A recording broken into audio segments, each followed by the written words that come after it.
Hello everyone, my name is Mary Magnuson and I work for Blandin Foundation as administrator of the Blandin Community Broadband Program. It's my pleasure today to welcome you to the 5th in our Broadband Leadership webinar series on creating successful broadband infrastructure projects. This one is Broadband Mapping. We're offering these webinars to community leaders interested in learning about broadband infrastructure, project planning, best practices, and tips for partnering effectively with ISPs and units of government, working with broadband consultants, and successfully applying for public funds.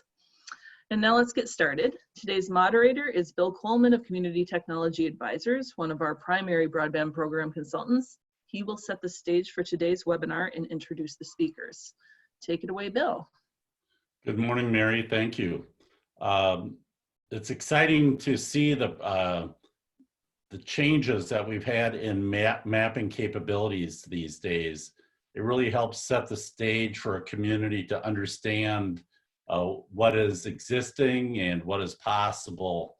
And as I've started working in community broadband now more than 15 years ago, we would oftentimes start with a county map and magic markers and kind of crowdsource our map based on what community members said about where fiber optic lines were and where service areas were.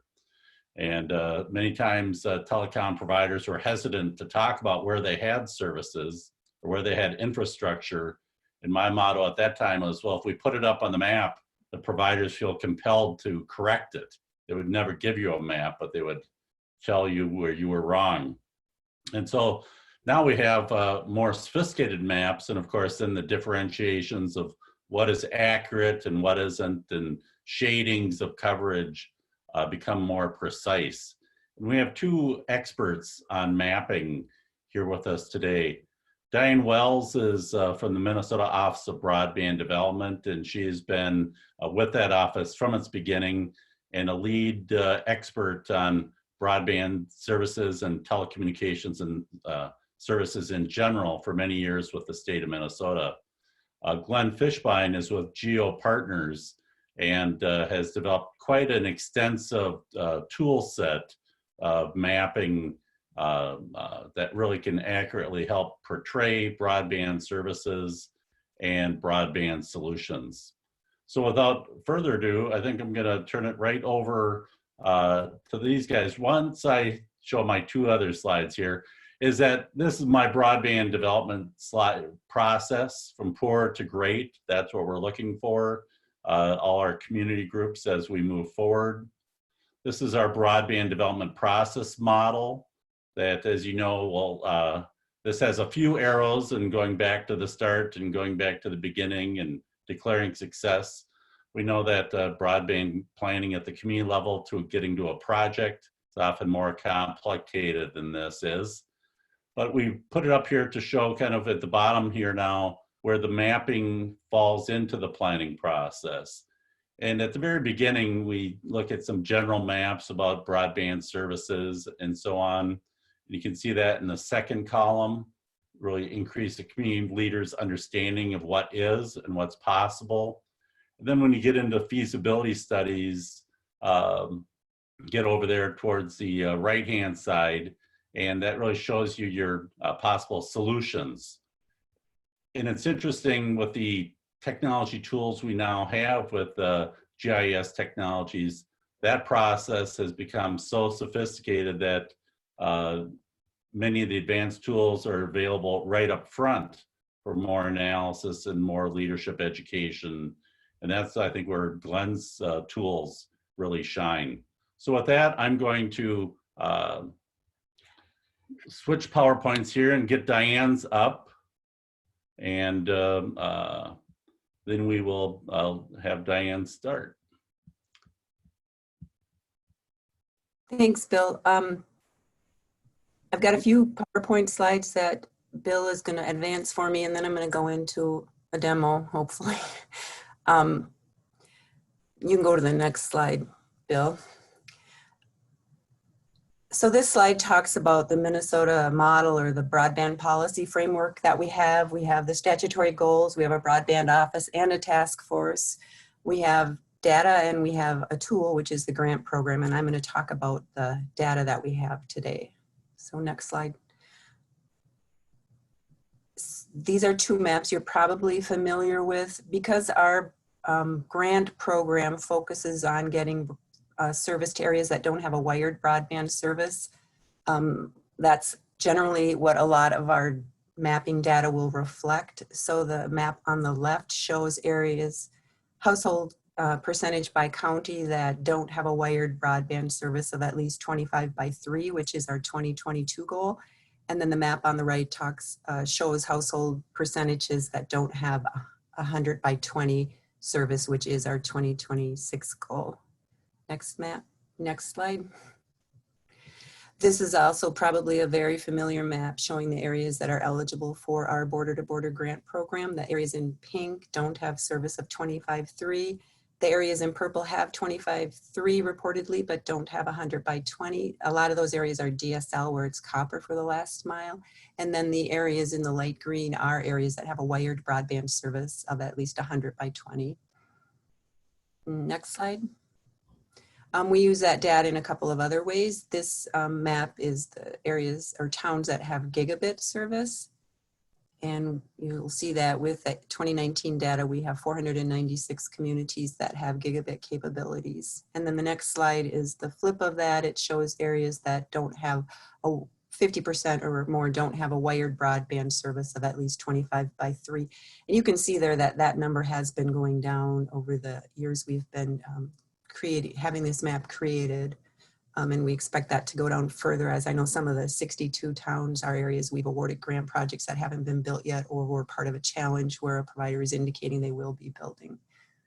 Next slide. This shows our grant projects that were awarded with the 2019 appropriation. And then the next slide shows all 5 years of our grant program and where projects have been awarded. And this is all available on our website.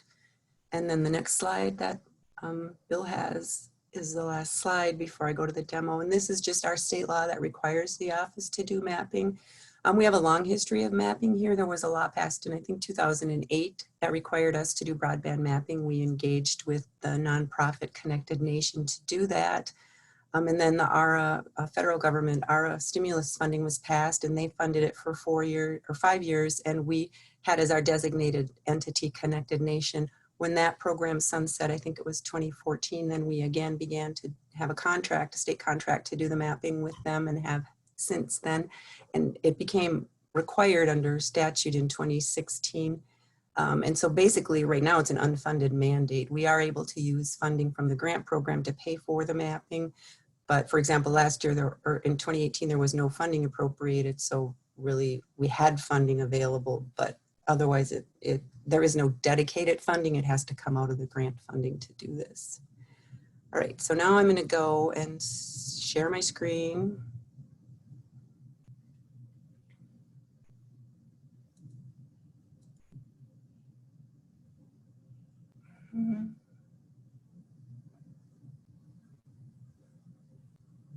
All right, or not.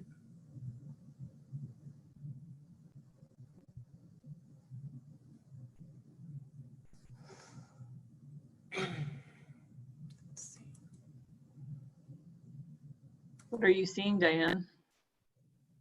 I am seeing Zoom. Oh, here. Now, can you see that? 1 minute. Sometimes it takes a second. Yeah. Not yet. All right. So did you click on the box you want, then hit the share screen in the bottom right?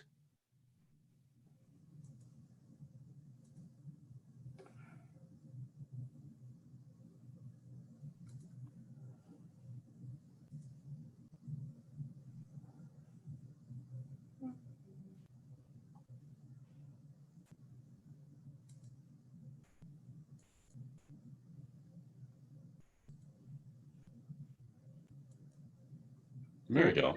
Yep. All right. There we go. No, I'm not seeing it.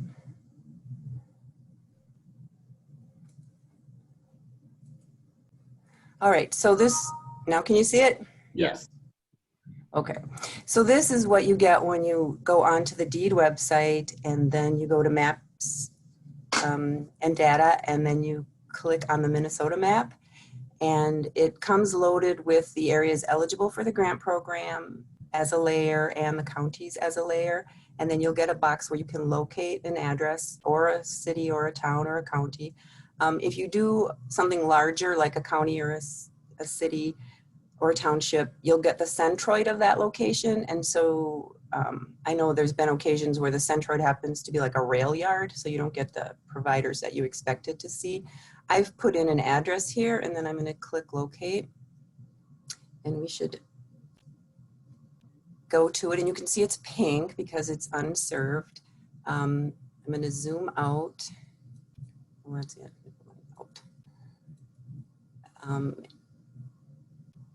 And so these are the providers that are available at this location. You can see it's just cellular, mobile broadband, satellite broadband, or we have Whisper Next, which is a fixed wireless service.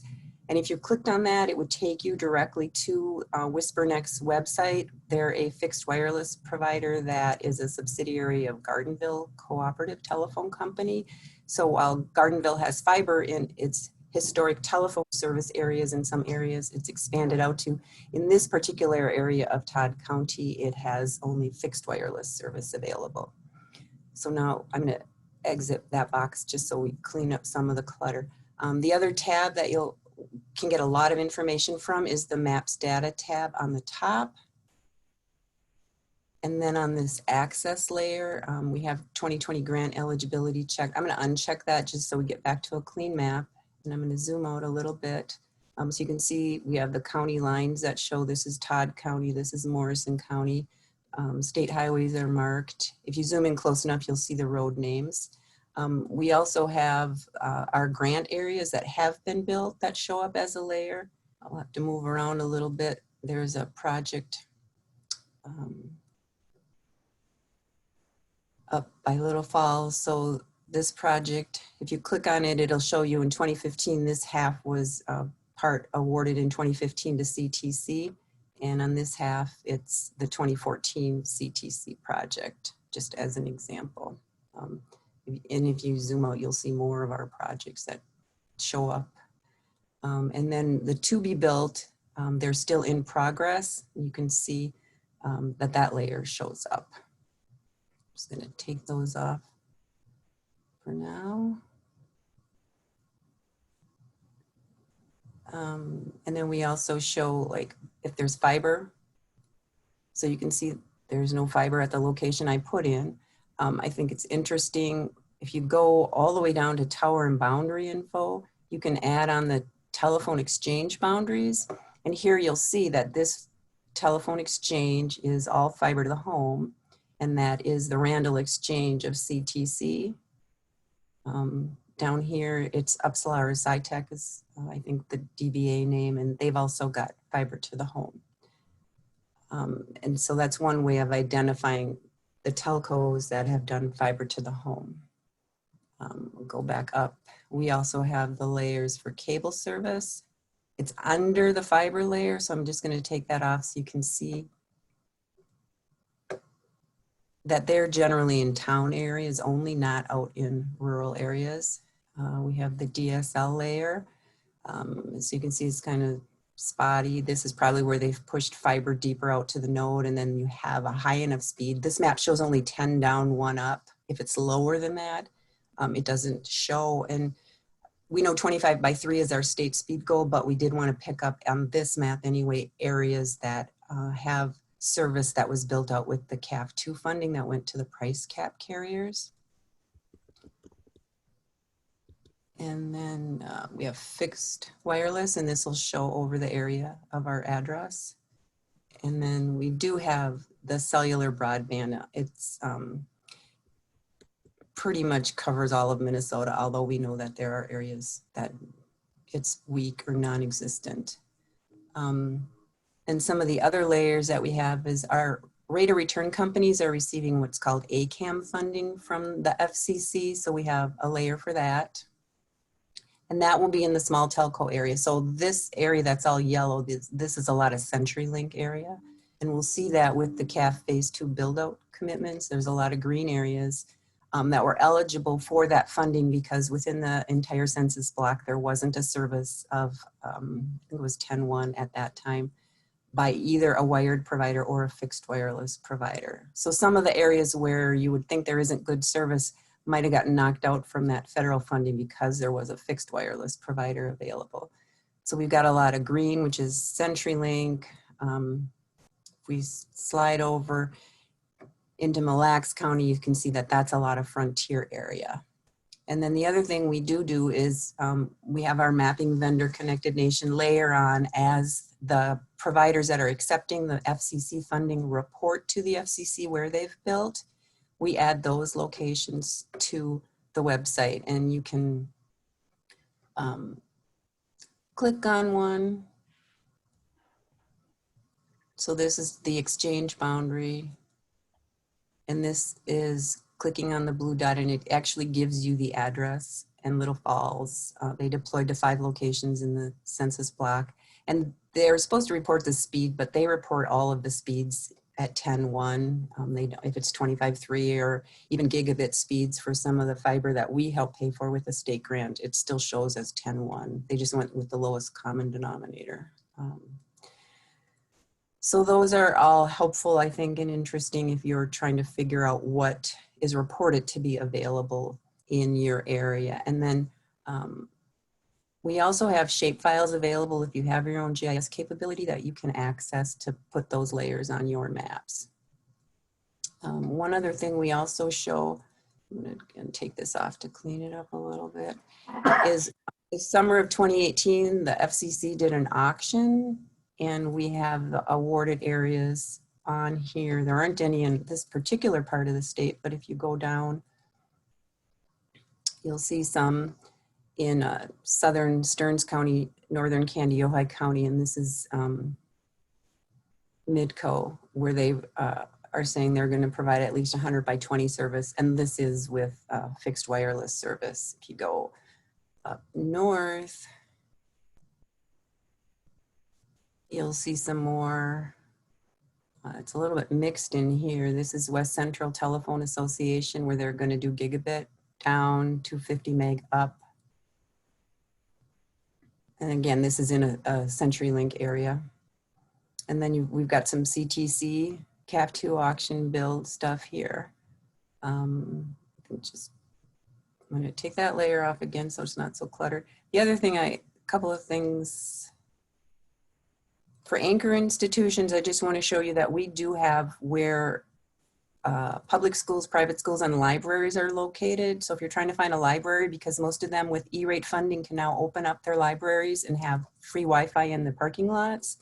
This is Eagle Valley High School's library, and the address if you're looking for a place for Wi-Fi. And then I just want to show you some other tower and boundary info. School districts, which are important right now as they struggle to figure out how to do distance learning. And you can see that those school district boundaries do not match up with the telephone exchange boundaries. So for example, Swanville, you're gonna have, this area is at Uppsala. So if I went back up and did the fiber layer, you'll see that, I'll go back into the light blue line that shows the school district boundary. So you're going to have kids here in the Uppsala exchange that have really good internet service, and you're going to have up here that CTC's Randall exchange have good internet. And then I can put the 2020 Granite. You're going to have a bunch of kids in this area that maybe don't have such great internet service, and those school districts are all struggling with that right now. I'm going to take a couple of these off. And the other,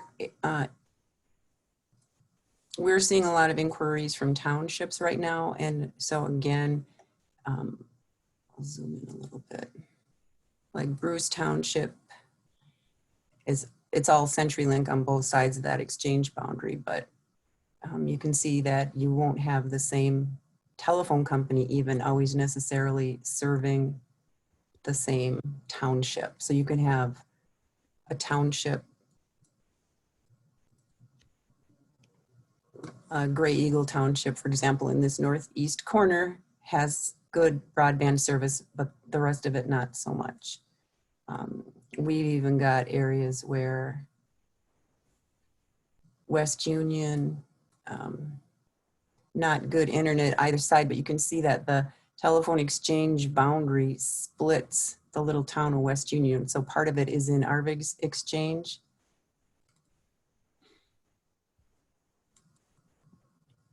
The Osakas Telephone Company Exchange, and the other part of West Union is in CenturyLink Sauk Center Exchange. So there's just a lot of layers you can play around with on the map. It is self-reported data by the providers. We have a contract with Connected Nation. They do the reach out in January.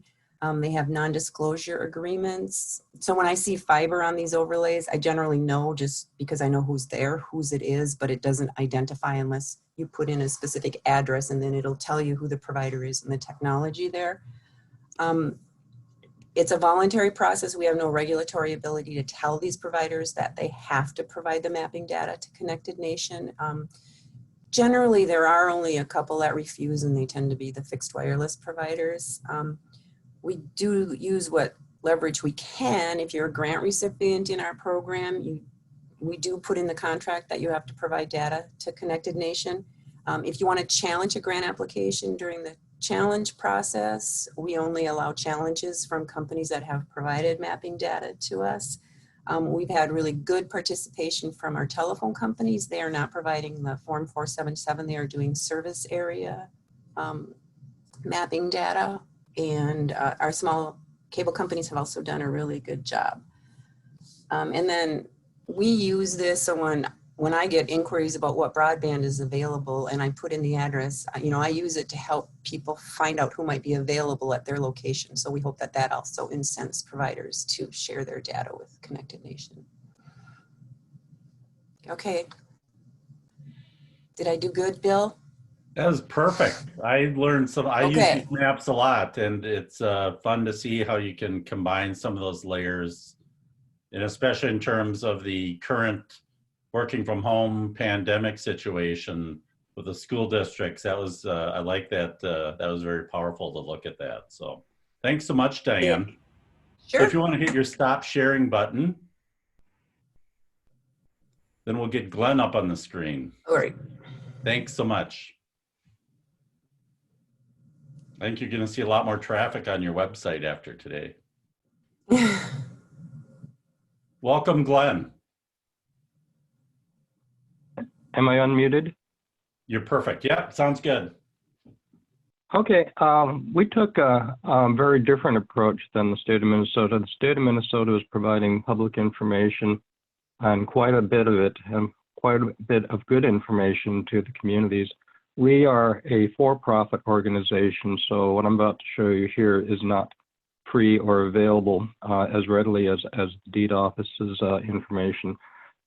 Our approach is quite different because we're not providing a statewide service.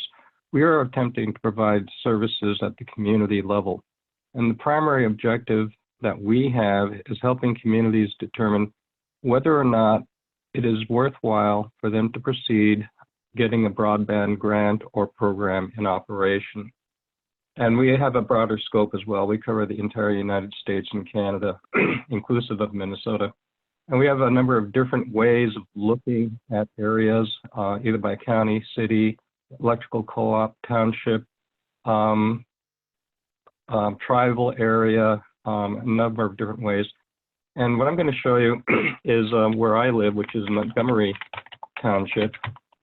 And that'll help us differentiate between what we do and what the state is providing you. So what we do when we first start looking at an area is we want to take a look at what is the current state of service in that area. So we have a function we call competitive analysis. And here what we're looking at is an overview of what we think we know about Montgomery Township. On the right-hand side, you're seeing the FCC 477 data, which is the information that can be released in the public domain. The state has different information that is not in the public domain generally.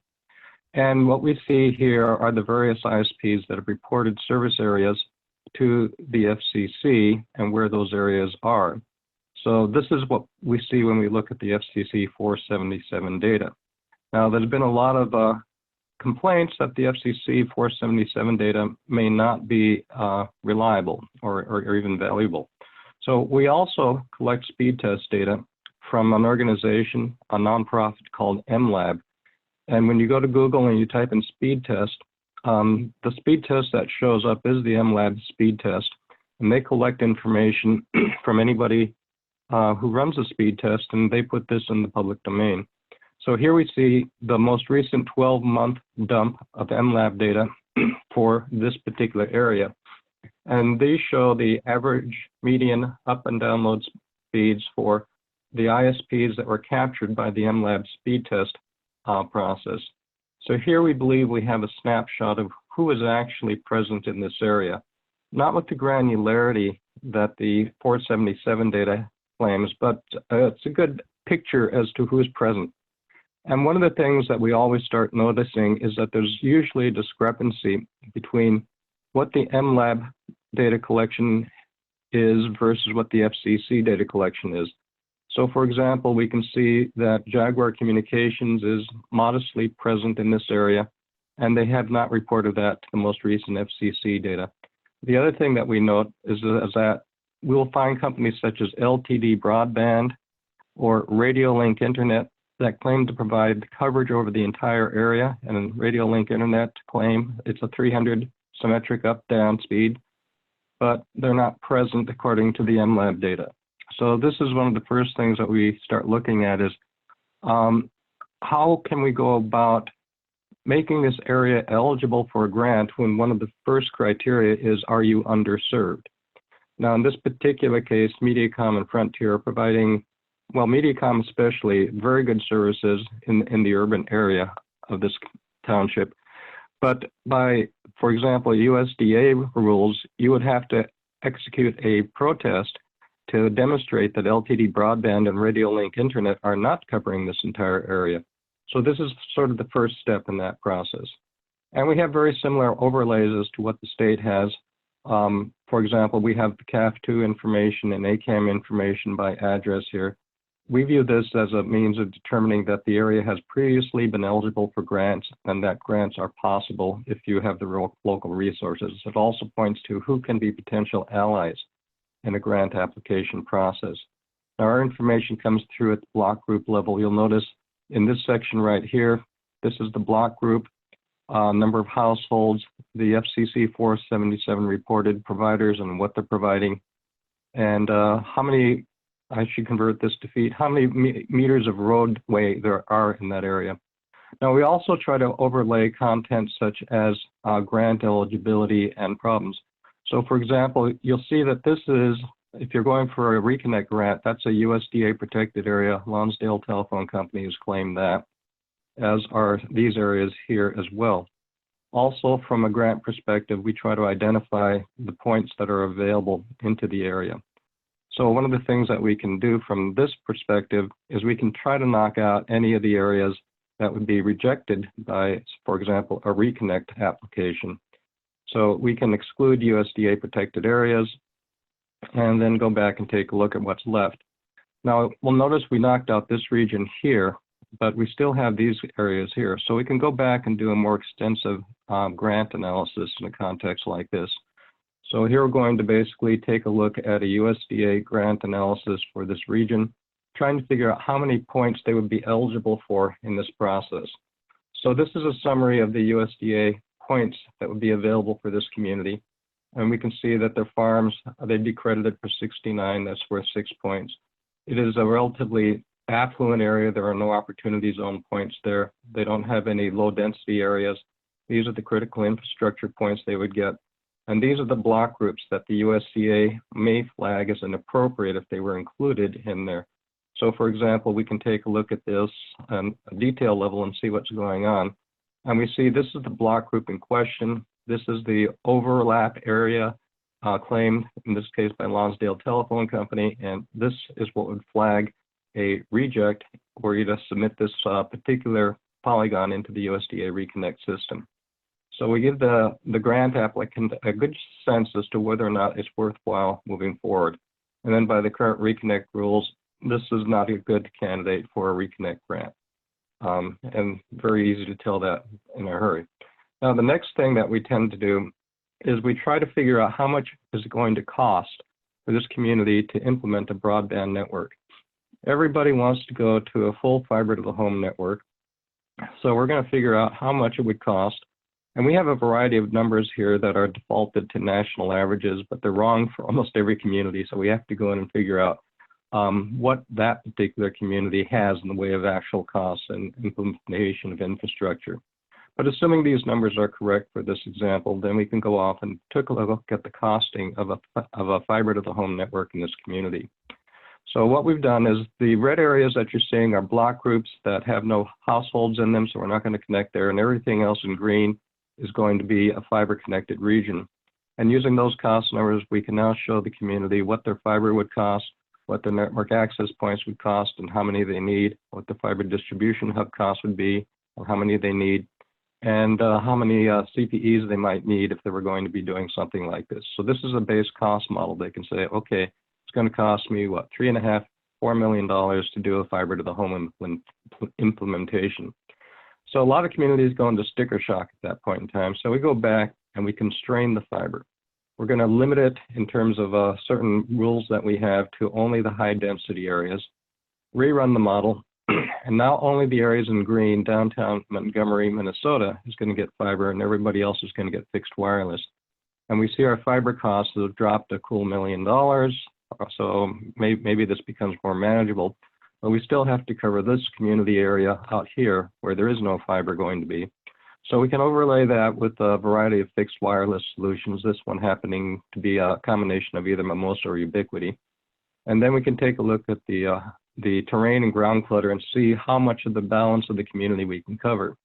So in this model, the way we've got it set up, there are 254 households that can't be covered by fiber with this model, but we can cover 166 of them. So we can adjust our tower positions or our tower counts as needed. We can look at pre-existing towers that may exist in the area and see if we might want to contact Minnesota Valley Electric Co-op and get on top of that tower for a co-location option. A variety of choices we have at this point in time. And then we can just reprocess everything and see if we did better than 166 households. So by moving that tower location, we brought in additional households.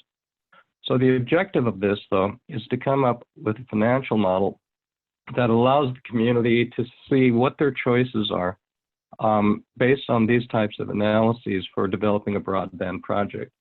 This being an example from St. Helens, Oregon, we ran, in this case, it was 8 different models, starting out with 100% fixed wireless, adding fiber, more fiber, until we have 100% fiber to the home, with the corresponding project costs for each one of these.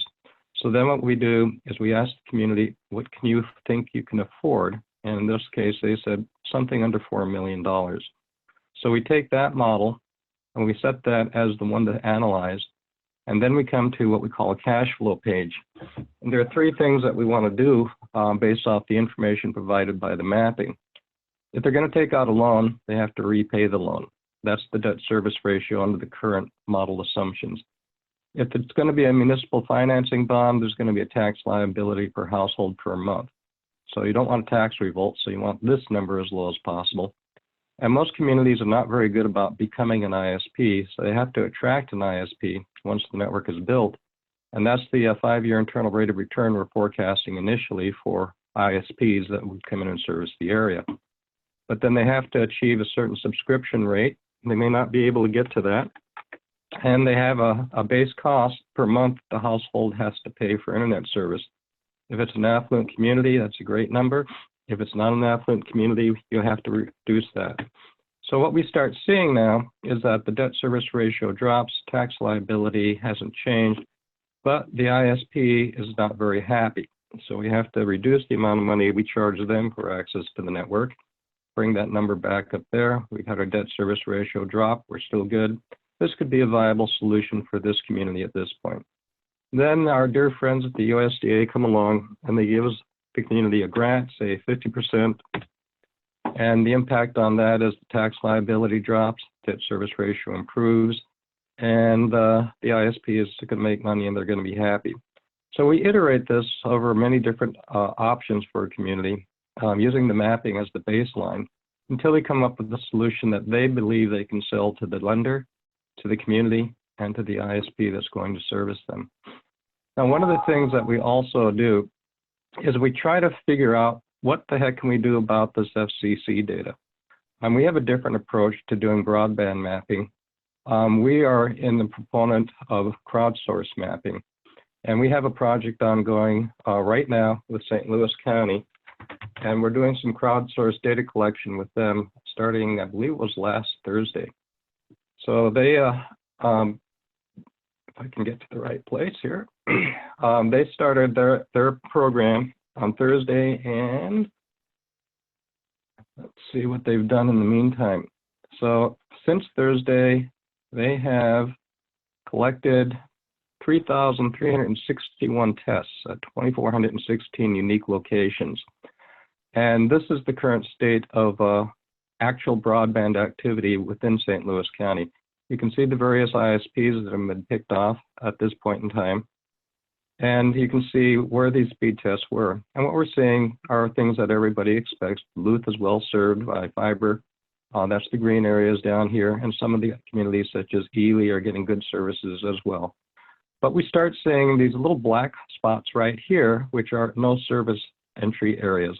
So the color code basically goes green is better than 25 meg down measured, or yellow is less than 25 but more than 10, red is less than 10, and black is a reported no service area. So what we can do, we can start zooming into some of these areas and taking a look at what's going on in detail. And this helps the planning process. So we just keep zooming in until we get into the block group level range. So a little patience here. And what we can start seeing now is these are the block groups that we have. And you'll notice over in this area here, we have sample requirements for a statistically valid sample. So if we want to be at a plus or minus 25% confidence interval, we need 9 more samples in that block group. If we want to be at 5%, we need 1 more samples. And then for each area, we also show the FCC 477 providers. So for example, here, what we're seeing is according to the 477 data, we've got CenturyLink, Usenet, Skycasters, and Viasat. In actuality, we're reporting Mediacom, and we're not seeing CenturyLink and a no service area. So this is one way a community can say, I can challenge the FCC data. I can go to the USDA grant, GFR, and say, you know, I really do have a lack of service in this area. And then we can basically take a look at every one of these little block groups. The accuracy we have is typically within 10 meters. So this information isn't going to go out into the public domain because we can actually capture it by household. And we do capture it to the exact address as best as we can. So we know where that one came from. And this was a company we never heard of called Zulo, which is not showing up in the FCC data. But they are actually a legitimate real provider in this area. So in a nutshell, that's kind of the way in which we approach mapping. And unlike the state, we don't give this out to the public domain. The state is an excellent starting point for getting a picture for what's possible in the community from a grant point of view. And then we come in afterwards to give you a sense for, can you actually qualify and move forward with the project? And with that, Bill, I'm going to be quiet. Okay, thanks, Glenn. Diane, can you talk a little bit about the process? If people look at the state maps and don't agree with them, how do you guys deal with that? Sure. So if we get an individual inquiry, then I'll go back to the provider that they say they have and find out what's going on. DSL service is difficult because it depends on the length of the copper. So there are formulas that the companies will generally use even in their Form 477 data reporting, or they might do the highest speed that they have in the census block. So we'll go back and ask them to cut back the coverage that they're showing in that area to where they actually can service.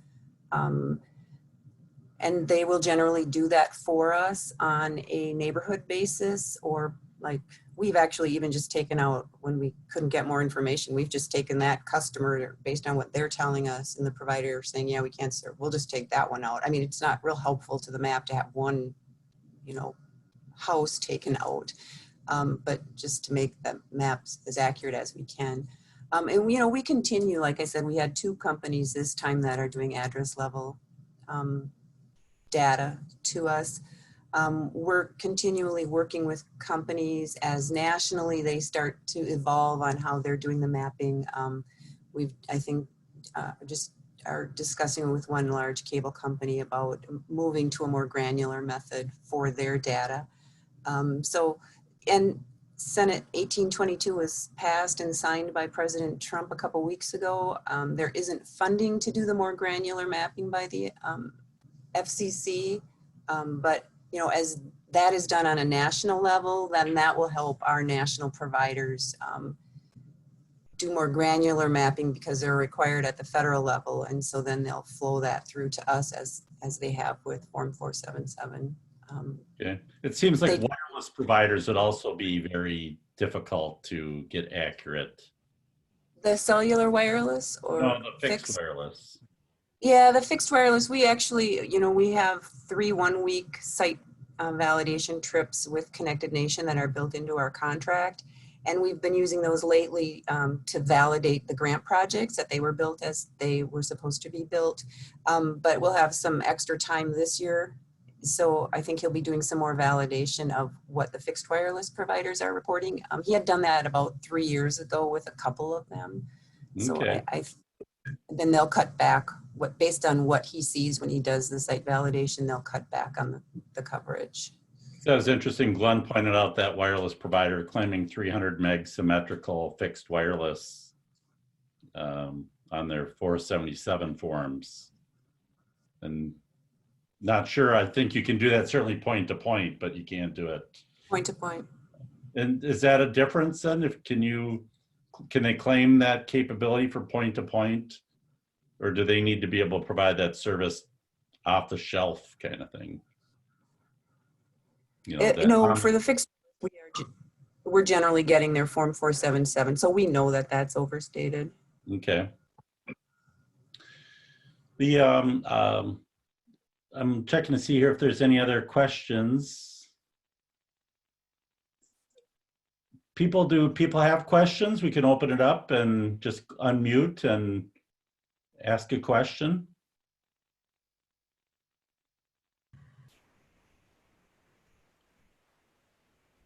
Otherwise, Glenn, I'd ask you if you want to talk a little bit about how you do business with communities. That would be fine.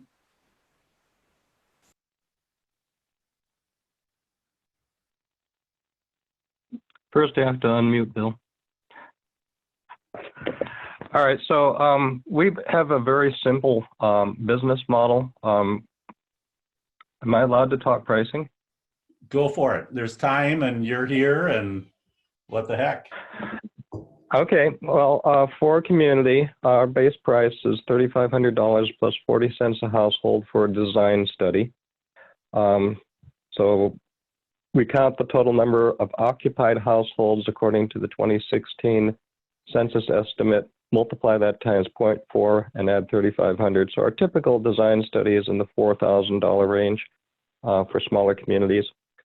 And then for the crowdsource mapping, it's a very simple concept. It's $1,000 for a township or $5,000 for a county. So we try to keep things simple. Mm-hmm. Well, that's certainly, St. Louis County is getting a bargain then, since they're the size of, as they always would say up there, they're the size of 20 different states or so on. But so we tried to make a more complex formula, but it just, you know, it's really hard to scale these things properly. What's your goal for St. Louis County in terms of number of speed tests? I think that based on the information we've been getting from the county, we probably should be looking at on the order of 10 to 15,000 net tests. We've got 2% of the households covered right now, over 2%. And I figure anything above that is gravy. I think it's very clear from what we're seeing right now that we can identify underserved and unserved areas today. But if we can get 5 times as much data as we have right now, then we're going to have a pretty solid statistical model for what's currently happening in the county. And I think that's going to help them move forward at the local level for a lot of present and upcoming grant applications where they might otherwise not be eligible. Yeah. Can you speak to the, a lot of times existing providers will say, well, it's all the homeowners' fault for their low speeds due to bad internal wiring and bad Wi-Fi router placement. How do you deal with that? I'm going to share my screen again. Well, first of all, if that were the case, if we take a look at Duluth where there's a lot of fiber and it's all the owner's fault, and Duluth has some excellent services, then we shouldn't be seeing speeds on the order of 100 meg down or 121 meg down. I mean, it's pretty obvious. We know there's a lot of good fiber content out in this area.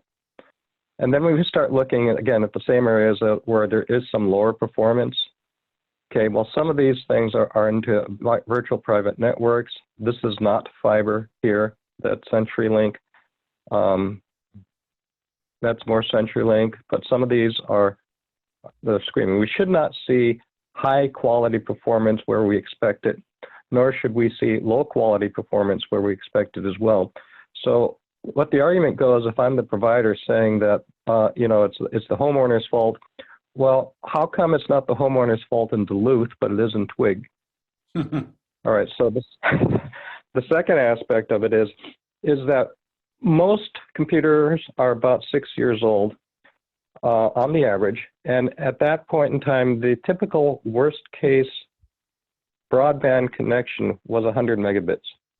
And for the state goals and the federal goals, if they were achieving 100 megabits per second, they're fine, even if the computer's 6 years old. And we start talking about Wi-Fi, the average Wi-Fi device at, again, that 6-year-old period was delivering 150 megabits per second on the Wi-Fi link. So assuming this is old equipment, it will slow down the performance of gigabit. It will not slow down the performance of 5 meg DSL. So in that context, we think it's a spurious argument. But the objective here is not to argue with the ISP.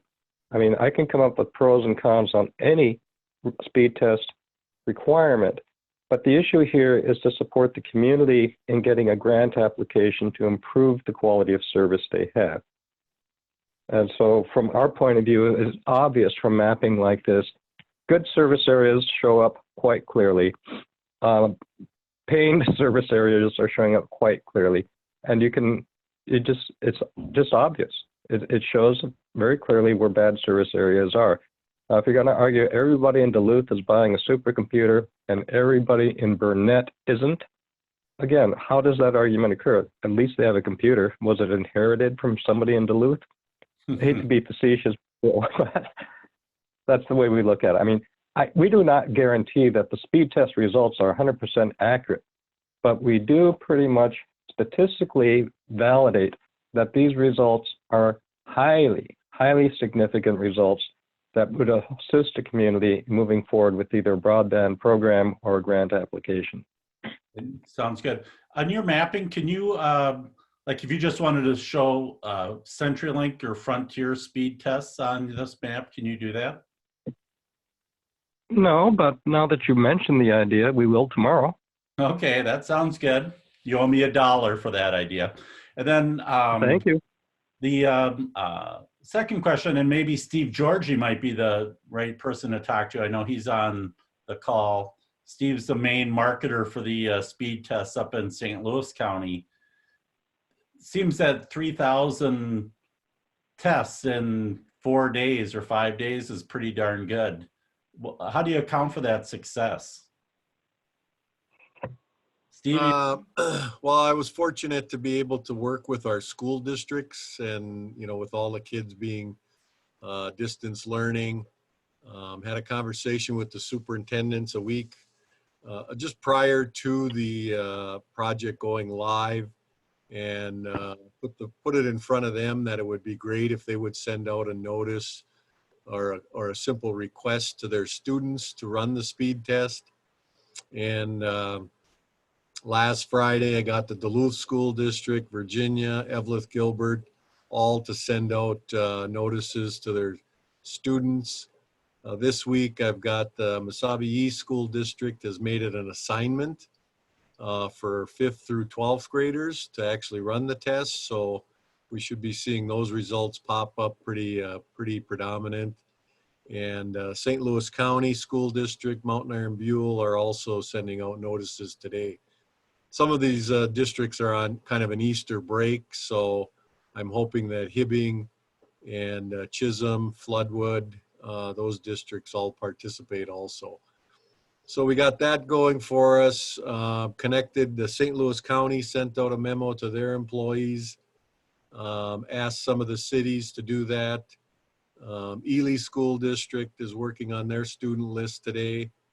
So that was what I felt would be a real surefire way of getting the test completed, is ask kids to do it because they're not intimidated by the device, or clicking on a couple of boxes and clicking on the link and running that test. So, and prior to this happening, I worked with the school districts and they did surveys of their students. So I had 30 school districts ran the surveys, over 33,000 students, and there were about 3,500 plus that did not have a Wi-Fi connection. And so the districts have really done a tremendous job trying to connect students so they can do distance learning. And there was one really amazing fact or finding that came up in Duluth School District, 8,500 students, over 1,000 did not have a Wi-Fi connection. And I don't think people would ever believe that or perceive that because, you know, oh geez, they all live in the city. Well, certainly Wi-Fi connections are available, but the question becomes, are they affordable? And in many families, the question would be, are we going to get cable TV and Wi-Fi, or perhaps we'll buy a cell phone? And I think 99% of the time, the kids are going to ask for the cell phone. So they think they're connected, but when it comes to doing curriculum, they really aren't. Okay, So, thanks, Steve. Yeah, and we're working with some local Chamber of Commerce too to also get it out on their list. So Good. And our friends from the Klimas from Washington State who are online today said that they've used several Facebook pages to ask people to run speed tests. Yep. And this is really nice the way this compiles it though here on this table. And you know, it's interesting to run that by provider. You know, I guess the maps to illustrate by provider, the colors would be super good. And then also, if you could run the results by school district, you know, that would really be valuable to school superintendents, and I think make big argument, positive case to funding agencies about the need for being able to use FCC education dollars for connectivity for students and state broadband grant managers and so on. So that that's really interesting. So this is super good information. Glenn, I'm really happy to have you on the show today. I think it's a really positive to be able to see this, the power of these tools. And I want to really emphasize the value of that connectivity, you know, their interconnection of your data from the engineering to the business pro formas. I think that's really an interesting tool that the way you have it set up is so dynamic that it can really help on the community decision making about affordability and willingness to tax and the impact of the grant applications and so on. Hey, Bill. Yes, sir. Yes, this is Kevin Olson with Co-op Light and Power up in Two Harbors, Minnesota. Hi. Hello. We used Glenn and his team for our last round of the state of Minnesota grant project, and it was a wonderful experience. The online ability to just be able to especially pull the detail on a census tract level was very important for some of these grant projects. And what was very helpful for us was in just a matter of minutes being able to have him snap the routes of the road mile to see where the fiber would go if we did it based on USDA road mileage. But we are a utility, so sometimes we don't follow the roads. Our power lines go across country through the woods, kind of a thing. And he was able to import our GIS data from our mapping system and use some of our power lines and things for drops, the drop to the member's home instead of going underground, that type of thing, to reduce the cost. And it just was very powerful, and I would highly recommend anybody to use them. It was a very good experience. So I just wanted to let the team know I am familiar with what they do, and it is very powerful stuff. And we plan on using them moving forward for RDOF and some of these other things coming up this year. And then also Lake Superior School District, the part that is in St. Louis County, did have it on their portal, the speed test results. I just saw that go out on Friday, I believe it was. So that Nice. Lake Superior School District is doing the speed test as well. So thank you. Interesting, for communities that are unserved, their electric co-op is certainly a first place that many communities go to say, how about you guys get in the broadband game? That's certainly something I recommend. And the power of these GIS tools, I think is really could be an eye-opener for the electric co-ops to see that there is a case and they do have assets that could help and so on, either on their own or in partnership. So thanks for that, Kevin. Yeah, absolutely. And we've been doing fixed wireless for about 20 years, but the pace of bandwidth is far outgrowing the technology as far as fixed wireless is concerned. So, we just can't it doesn't make economic sense for us to keep upgrading equipment on the towers that we already have, so that's why we're just, we're trying to make it happen and just do straight fiber to the home. So, we have that capacity instead of putting in a system that's maybe 100 or 300 meg today, but then 1 year from now, it's already undersized. So we're just trying to jump right to the gigabit level. Well, I always say that Western Minnesota, that God made that for fixed wireless, but he did not make Northeast Minnesota for fixed wireless. So that you're in a difficult environment there. We're about out of time. And so Mary, do you want to say closing comments? Thanks so much to our speakers. That'd be my closing comment. Mary? Yeah, and please do, I'm going to remind you that we are going to stay on the line for about a half an hour if you want to talk broadband with Bill and perhaps their speakers. I'm not sure if they're 100% available, but we've had some nice chats in the half hour after the webinar. But for now, I'm going to stop the recording in just a moment. Thank you to the speakers today, Glenn, Diane, Bill, thanks very much for joining us, and thanks all of you for joining us also. On Thursday at 9 a.m., we continue the webinar series on creating successful broadband infrastructure projects with ownership models and provider partnerships. For more information on the series and links to join, visit broadband.blandinfoundation.org and click on the webinars banner. You can check out the Blandin on Broadband blog later today for a recap and recording of today's webinar. We hope you share it with your friends and colleagues. Thanks for attending and have a great rest of your day.